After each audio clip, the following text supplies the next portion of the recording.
Langkah awal tim yang dibentuk Kejaksaan Agung, Kejagung, untuk mengusut dugaan skandal korupsi yang menyeret ex-Jaksa Agung Muda Tindak Pidana Khusus, Jampitsus, Febrie Adriansyah, dinilai bakal menentukan kepercayaan masyarakat terhadap penegakan hukum perkara ini.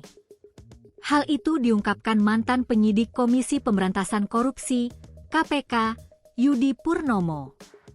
Diketahui, Kejaksaan Agung telah membentuk tim berisi 9 pejabat dengan rekam jejak pengawasan dan penuntutan. 3 orang diantaranya merupakan mantan jaksa yang pernah bertugas di KPK, yang diharapkan publik dapat menjaga independensi penyidikan. Berikut susunan 9 anggota tim khusus tersebut. Agus Salim, Inspektur Keuangan 2 pada Jaksa Agung Muda Bidang Pengawasan, Jamwas. Muhibuddin, Kepala Kejaksaan Tinggi Sumatera Utara, Kajati Sumut. Catarina Mulyana Girsang, Kepala Pusat Manajemen Penelusuran dan Perampasan Badan Pemulihan Aset Kejagung, alumni KPK. Riono, Inspektur Keuangan I pada Jaksa Agung Muda Bidang Pengawasan, Jamwas. Alumni KPK.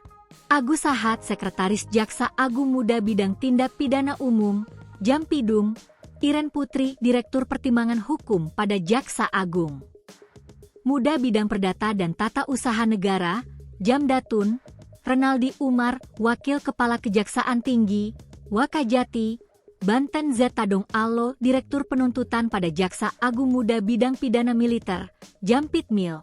Alumni KPK. Hari Wibowo, Direktur A pada Jaksa Agung Muda Bidang Tindak Pidana Umum, Jampidum. Menurut Yudi, sorotan tajam publik tidak bisa dihindari, mengingat Kejagung kini mengusut kasus korupsi yang melibatkan mantan salah satu petinggi internalnya sendiri.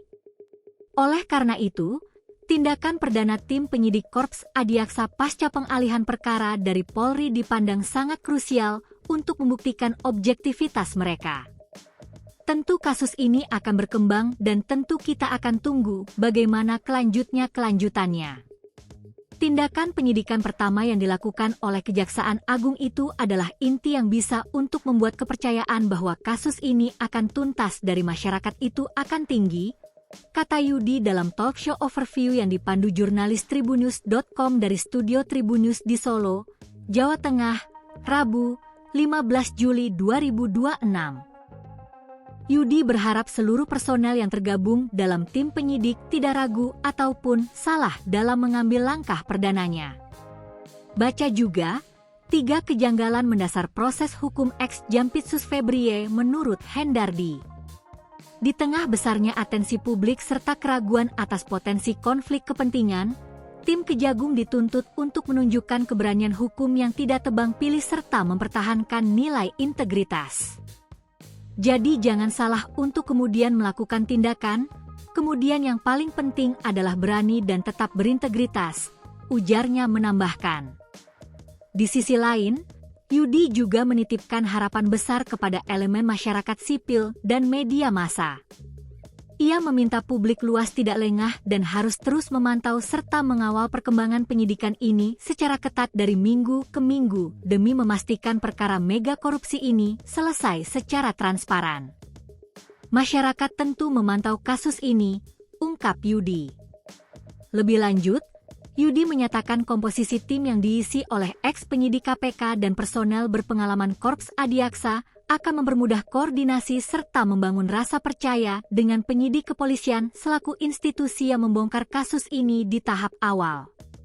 Tentu yang dipilih ini adalah orang-orang yang istilahnya bisa menuntaskan kasus ini dan yang paling penting juga mereka adalah orang yang berintegritas, orang yang dipercaya juga oleh teman-teman kepolisian karena teman-teman kepolisian juga banyak ex-penyidik tipikor, ujarnya menambahkan. Ia mengimbau masyarakat untuk memberikan ruang waktu bagi tim khusus ini untuk bekerja mematangkan penyidikan, sembari tetap melakukan pengawasan secara berkala dan ketat di setiap minggunya. Artinya tentu kita tunggu saja kerja-kerja mereka untuk menuntaskan kasus ini. Kita harus memberikan ruang kepercayaan dan ruang waktu juga untuk teman-teman menyelesaikan kasus ini dan tentu kita pantau dari minggu sekarang, minggu besok, dan minggu-minggu berikutnya, ungkap Yudi.